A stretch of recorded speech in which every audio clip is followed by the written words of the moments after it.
Hello friends, आज मैं आपके लिए लेके आया हूं एक बहुत बढ़िया सा concept which is based on young modulus of elasticity. तो आइए देखते हैं। यंग मॉडुलस ऑफ इलास्टिसिटी की अगर मैं बात करूं तो y से जनरली हम रिप्रेजेंट करते हैं और इसको हम लिखते हैं स्ट्रेस डिवाइडेड बाय स्ट्रेन। कौन सा स्ट्रेस है? Longitudinal stress, longitudinal strain. ये क्या कह रहा है? ये कह रहा है कि if there is a rod,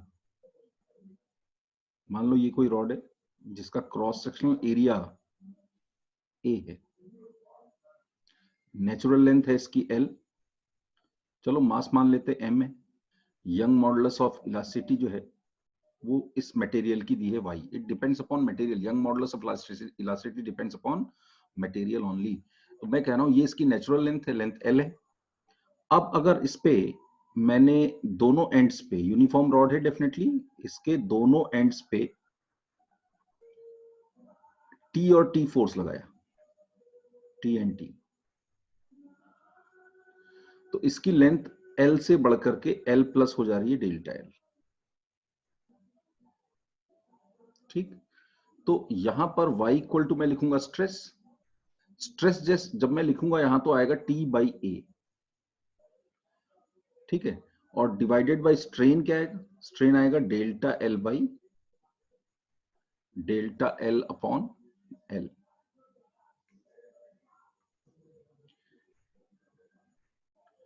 अब देखो यहां समझने वाली क्या बात है।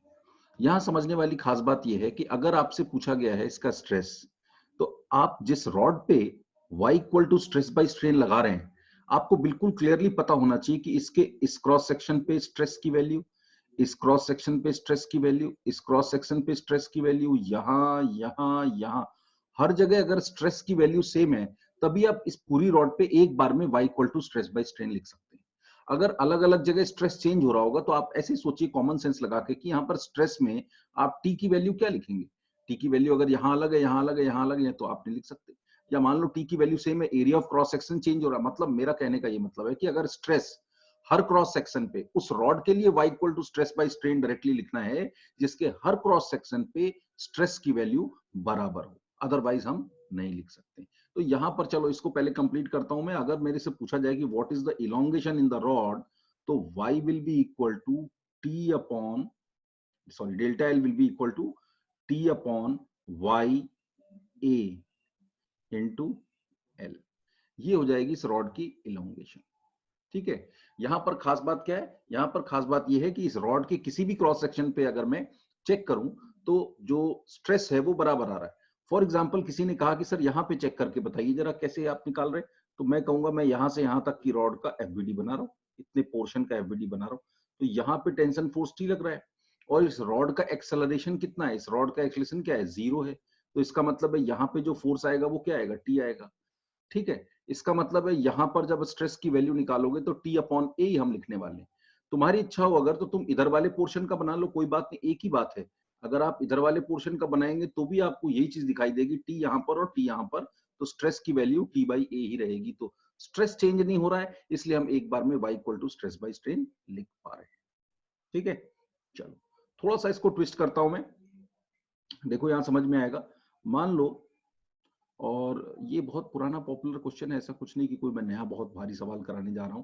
मैं तो बस इतना कह रहा हूं आपको कि इस आइडिया को केवल समझ लीजिए, क्योंकि इस पर बेस्ड क्वेश्चन जेई मेंस और एडवांस दोनों में आ सकता है। ठीक है ना, और नीट में भी पूछा जाता है। नीट में बहुत कॉम्प्लेक्स बात नहीं आती है लेकिन आती है। तो मैं कह रहा हूं यहां पर मान लो ये रॉड है, एक uniform rod which is hanging vertically. ये एक यूनिफॉर्म रॉड है और वर्टिकली हैंग कर रही है। ठीक है, uniform rod which is hanging vertically. ठीक है, चलो यहां बना रहा हूं ऐसा, ये यूनिफॉर्म रॉड है और वर्टिकली हैंग कर रही है। ठीक, इस रॉड का मास दिया हुआ है, इस रॉड का मास दिया है m, लेंथ है l, area of cross section a है और यंग मॉडुलस y है। ठीक है, तो अब मैं चाहता हूं कि मैं इसमें इलोंगेशन निकालूं। ये l जो लिखी है कौन सी लेंथ है? ये नेचुरल लेंथ लिखी हुई है। कौन सी लेंथ लिखी है? नेचुरल लेंथ लिखी है। मैं इसमें इलोंगेशन कैलकुलेट करना चाहता हूं, ठीक है। तो अब देखो, फिर मैंने यही सोचा कि भाई क्यों ना मैं y equal to stress by strain लिख देता हूं। ऐसा लिख दूं, y equal to stress by strain. ये मैंने जब सोचा तो मेरे दिमाग में एक बात आ रही है कि सबसे पहले ये तो देखा जाए कि इस क्रॉस सेक्शन पे स्ट्रेस, यहाँ का स्ट्रेस, यहाँ का स्ट्रेस और यहाँ का स्ट्रेस, क्या ये सारे पॉइंट्स पे सारी जगह स्ट्रेस बराबर है कि अलग अलग है? अब ये स्ट्रेस बराबर है कि अलग अलग है, ये न्यूटन्स लॉज ऑफ मोशन की हेल्प से आप पता लगा सकते हैं। फॉर एग्जाम्पल, यहां से x डिस्टेंस ऊपर अगर मैं कोई पॉइंट लेता हूं और यहां स्ट्रेस निकालना चाहता हूं, तो मैं इसका एफबीडी बनाऊंगा, इतने पोर्शन का एफबीडी बनाऊंगा। तो इतने पोर्शन का वेट हो जाएगा नीचे की तरफ, कितना हो जाएगा? m/l, यूनिट लेंथ का mass into x length into g, इसका वेट हो गया पूरा। और अपवर्ड डायरेक्शन में एक्सटर्नल फोर्स जो लग रहा है इस पोर्शन के ऊपर, एक्सटर्नल फोर्स ऊपर वाली रॉड लगा रही है, तो ये हो गया टी और सबस्क्रिप्ट एक्स लिख दिया ताकि ध्यान रहे ये एक्स लेंथ के कोरस्पॉन्डिंग है। तो टीएक्स की वैल्यू क्या आ गई? टीएक्स की वैल्यू आ गई m/l इंटू जी इंटू एक्स आ गई। तो मुझे ये दिखाई दे रहा है यहां से कि जो स्ट्रेस है वो एक्स पे डिपेंड कर रहा है। अलग अलग क्रॉस सेक्शन पे स्ट्रेस की वैल्यू अलग आई, क्योंकि एरिया सब जगह बराबर है और टेंशन अगर चेंज होगा तो स्ट्रेस डेफिनेटली चेंज होने वाला है। तो इसमें हम जब स्ट्रेस बाय स्ट्रेन लिखेंगे तो स्ट्रेस में हम कौन से क्रॉस सेक्शन का लिखें? ठीक है, तो मैं क्या कह रहा हूं, मेरी बात सुनो। कोई शॉर्टकट नहीं बता रहा, मैं बिल्कुल बेसिक बात बता रहा हूं, बेसिक बात बता रहा हूं। शॉर्टकट की अपनी लिमिटेशंस होती हैं, वो सब जगह नहीं लगेगा। जो बात मैं बताने जा रहा हूं इट इज एप्लीकेबल एवरीवेयर। ध्यान से देखो, मैं इसमें क्या करूंगा, मैं इसमें ऐसा करूंगा कि मैंने यहां से, ये रॉड है मान लो, मैंने क्या किया, पूरी रॉड को एक बार में सेलेक्ट करने के बजाय यहां से x डिस्टेंस पर एक dx विड्थ ले ली और इतनी रॉड सेलेक्ट कर ली, इतनी रॉड, केवल इतनी रॉड। अगर मैं केवल इतनी रॉड का फ्री बॉडी डायग्राम बनाऊं, इतनी रॉड का फ्री बॉडी डायग्राम बनाऊं, ठीक, तो यहां पे आप फोर्स लिखेंगे tx और यहां पे जो आप फोर्स लिखेंगे वो tx से थोड़ा सा बड़ा होगा। क्यों? क्योंकि इसमें इस रॉड का वेट भी तो आएगा। तो मैं एक काम करता हूं, ये जो लेंथ में ले रहा हूं ना, वो लेंथ में dx ले रहा हूं। dx लेने से मुझे क्या फायदा हो रहा है? dx लेने से मुझे ये फायदा हो रहा है कि ये जो रॉड है, ये जो रॉड का पोर्शन है, सेगमेंट है, इसका मास बहुत कम आएगा, क्योंकि विड्थ लेंथ कितनी है? dx है। तो मास बहुत कम आएगा, तो इसमें वेट फोर्स को मैंने नेग्लेक्ट कर दिया है।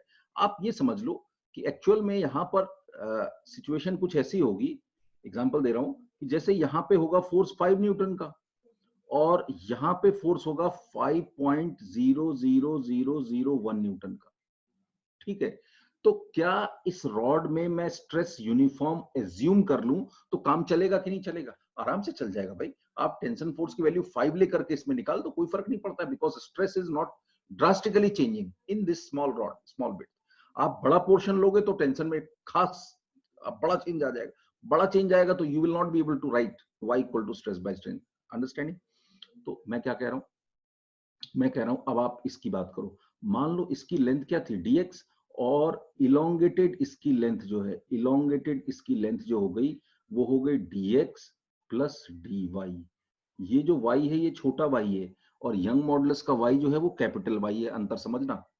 तो अब मैं कह रहा हूं कि मैं केवल इस रॉड के लिए y equal to stress by strain लगा रहा हूं। तो मैंने लिखा y equal to stress, stress में मैं क्या लिखूंगा? tx by a upon strain, strain क्या लिखूंगा? dy elongation upon natural length dx। ठीक है, अब क्या करना है? अब इसमें tx की वैल्यू ये पुट कर दो, ये tx की वैल्यू आपने निकाली है, ये यहां रख दीजिए, ठीक है। और दोनों साइड वेरिएबल सेपरेबल मेथड से इसको इंटीग्रेट करिए और इलोंगेशन इसमें आ जाएगी। ठीक है, कर लेंगे आप लोग, ये कोई दिक्कत की बात नहीं है। अगर आप चाहें तो आगे कर देता हूं, चलो कर देते हैं। y इक्वल टू लिखा मैंने tx बाई a, तो यहाँ लिखा mgx by l into a, है ना, और यहाँ आ गया dx और यहाँ आ गया dy। इंटीग्रेट कर दीजिए दोनों साइड में, ठीक है।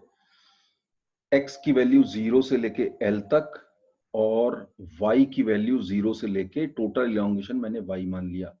ठीक है, तो लेफ्ट हैंड साइड में आप इंटीग्रेट करेंगे तो capital Y into small y आएगा। बेटा ये मत करना, y स्क्वायर बाई 2 मत लिख देना, ये जो है वो अलग है, ये y अलग है। ठीक है, और अब मैं यहाँ नहीं करूंगा भाई, कर लो अपना, हो जाएगा।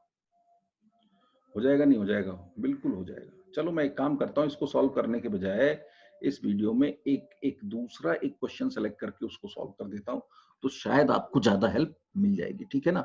तो चलो, मैं कह रहा हूं कि एक क्वेश्चन जो मैंने कई बार लोगों से पूछा और in most of the cases इसका आंसर मेरे पास रॉन्ग आया।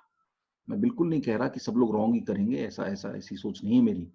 आप सही कर सकते हैं भाई, आपको सिलेक्ट होना है तो आप कोशिश तो कर ही रहे होंगे, और कोशिश कर रहे होंगे तो सही कौन करेगा? आप ही करेंगे। ठीक है, मैं कह रहा हूं ये एक रॉड है, ये एक रॉड है और इसका मास है m, लेंथ है l, area of cross section है a, यंग मॉडुलस है y, और इसमें इस साइड मैंने एक फोर्स लगाया F। ठीक है, और ये एक स्मूथ हॉरिजेंटल सरफेस पर रखा है।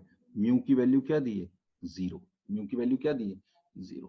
ठीक, म्यू की वैल्यू नॉन जीरो होगी उसके लिए भी करना है। मैं एक एग्जांपल आपको, आइडिया कॉन्सेप्ट में आपको समझा रहा हूं। इसके बाद आप जिस तरह का भी क्वेश्चन है आप हैंडल कर सकते हैं। ठीक है, तो एक ये जो क्वेश्चन दिखा रहा हूं ये जरूर कर लेना, और एक और क्वेश्चन मैं दे रहा हूं, और ये अपने आप से आप ट्राई करके देखना, सॉल्यूशन आपको 50 जगह मिल जाएगा। कि ये एक रॉड है, MLAY दिया हुआ है, और इसको कांस्टेंट एंगुलर स्पीड ओमेगा से रोटेट कर रहे हैं। इसमें कह रहा है इलोंगेशन कितनी होगी, तो इसमें थोड़ा सा आपको ज्यादा सोचना पड़ेगा, सर्कुलर रोटेशनल मोशन का कॉन्सेप्ट लगेगा। ठीक है, इसको अपने आप से करिएगा आप, मैं ये करके दिखाता हूँ, बेसिक आइडिया मैं दे रहा हूँ। तो मैं कह रहा हूँ इसमें काम करते हैं। सबसे पहली बात तो मैं ये कह रहा हूं कि इसका जो है एक्सेलरेशन होगा कि नहीं होगा? अरे बिल्कुल होगा, ये एक्सेलरेटेड है। ठीक है ना? और इसका एक्सेलरेशन इस डायरेक्शन में आएगा F/m के बराबर, ये एक्सेलरेशन आएगा। अब मैंने क्या किया, यहां से x डिस्टेंस पर एक विड्थ ले ली dx। पहले बताओ मैंने क्यों ये काम सोचा? भाई छूटते ही मैंने ये काम शुरू कर दिया। क्यों भाई dx ले लिया? क्योंकि मुझे बिल्कुल दिखाई दे रहा है साफ साफ कि इसमें हर क्रॉस सेक्शन का स्ट्रेस अलग अलग आने वाला है, हर क्रॉस सेक्शन का स्ट्रेस अलग अलग आने वाला है। चलो, जैसे मैं कह रहा हूं एक काम पहले करते हैं, पहले एक इतना बड़ा पोर्शन सेलेक्ट करते हैं यहां तक का, ये लेंथ है x, और यहाँ पे जो फोर्स आ रहा है वो है tx। ठीक है, और एक्सेलरेशन इसका वही हो जाएगा a जो उसका है। तो और कोई फोर्स तो हॉरिजॉन्टल डायरेक्शन में वर्टिकल फोर्सेस बैलेंस है, हॉरिजॉन्टल डायरेक्शन में tx के अलावा कोई एक्सटर्नल फोर्स नहीं है इस पोर्शन पे। इस पोर्शन के लिए tx इज एक्सटर्नल, तो क्या आएगा? tx इक्वल टू मास, मास क्या आएगा? m/l इंटू x, ये हो गया मास, और इंटू एक्सेलरेशन क्या आएगा? फोर्स mf/m, ये आएगा। ठीक, तो ये m और m कैंसिल हो गया, तो क्या आ गया tx की वैल्यू? fx/l। ठीक है, तो बताओ, अब मैं कह रहा हूं कि आ जाओ, अब मैं कह रहा हूं कि ये विड्थ जो है dx, ये dx विड्थ है। ठीक, और ये लंबी होकर के ऐसे हो जाती है, तो इसकी लेंथ मैं लिख रहा हूं कितनी? नेचुरल लेंथ लिख रहा हूं dx, और लंबा होकर के बड़ा होकर के इसकी लेंथ हो गई dx plus dy small y। तो अब इस वाले में तुम स्ट्रेस बाय स्ट्रेन लगाओ, इसके लिए y लिखो, तो इसके लिए y क्या आएगा? y इक्वल टू, बोलो क्या आएगा? y इक्वल टू क्या आएगा? y equal to tx upon a, stress upon strain क्या आएगा? dy बाई dx आएगा।